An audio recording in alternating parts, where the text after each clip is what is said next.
The joyful reading of the Bhagavad Gita. Hello, this is Dr. Bin Song at Washington College for the course of Comparative Religion, Eastern. As a Rule scholar, when I pursue interreligious studies, I tend to favor worldviews which focus upon humans' individual and social life here and now, no matter how sublime or even mystical that a worldview's metaphysical framework could look like.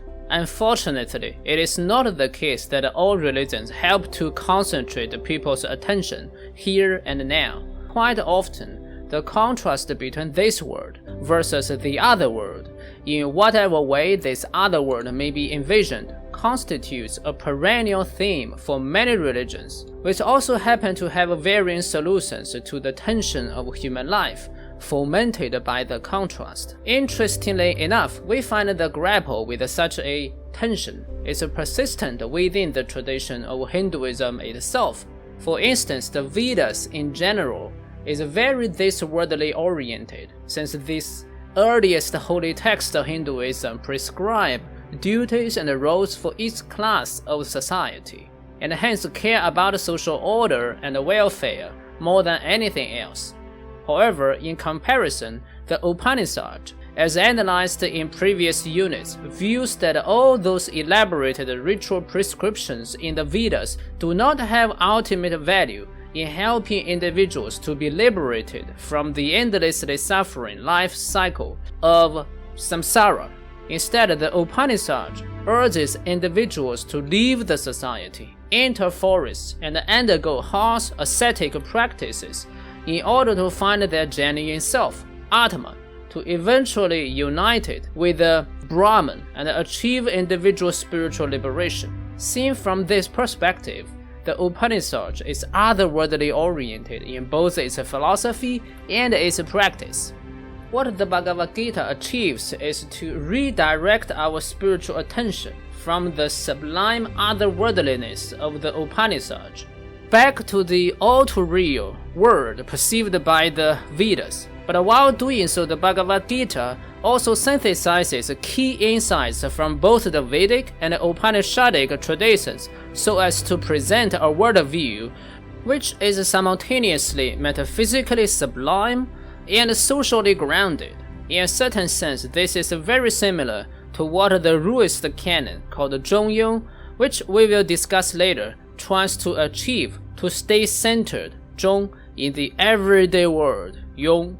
The ethical dilemma that the protagonist of the epic, Arjuna, faces is all too familiar to everyday human life. On the one hand, as a warrior, Arjuna has to fulfill his duty to fight a just war because his uncle, the infamous Duryodhana, was a wicked and relentless ruler who employed all plots to invade and occupy the land originally belonging to Arjuna's father. On the other hand, if Arjuna fought the war, he would have to kill his own family relatives, teachers, and friends who were politically affiliated to the tribe of Duryodhana. So, in a word, if we were Arjuna, the situation would be like this. The most evil and dangerous person in the world happens to be our close family member. And as a public officer, we have to punish and kill him in order to recover the order for the whole world. None of the two wisdom traditions, the Vedas and the Upanishads, can provide answers to Arjuna's dilemma. If, according to the Vedas, the fulfillment of Arjuna's warrior duties would lead to dire consequences.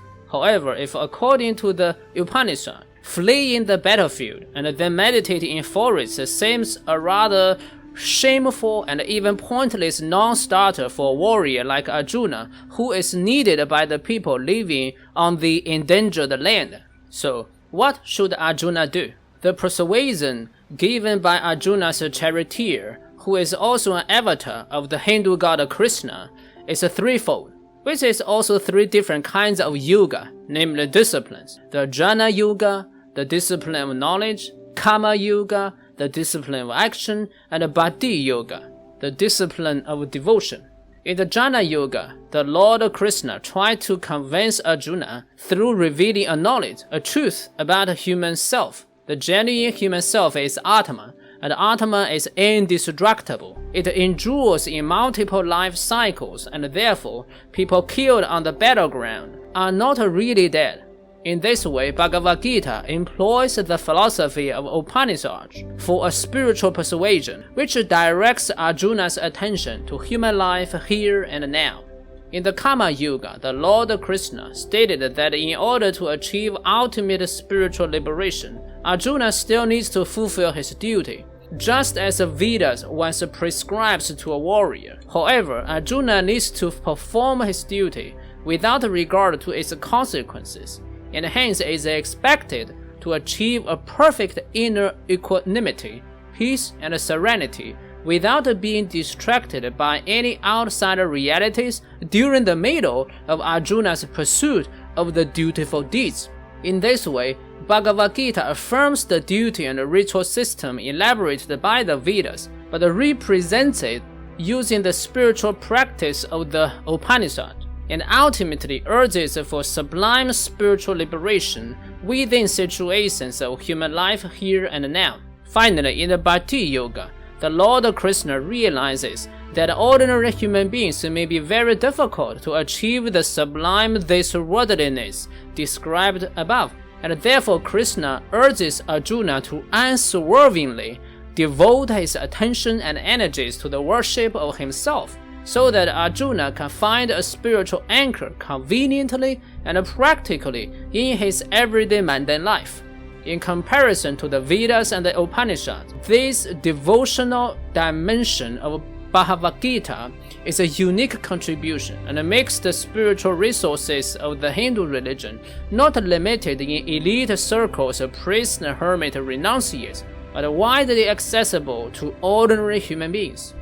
In the later medieval Hinduism, this Bhakti Yoga of the Bhagavad Gita was developed into a full devotional movement, and ever since, Hindu people in varying times and places can choose their favorite god or goddess to worship in order to reach their spiritual liberation in their everyday life. Sincerely, I'm always delightful to read the Bhagavad Gita because of the comprehensiveness that it presents about Hindu spirituality.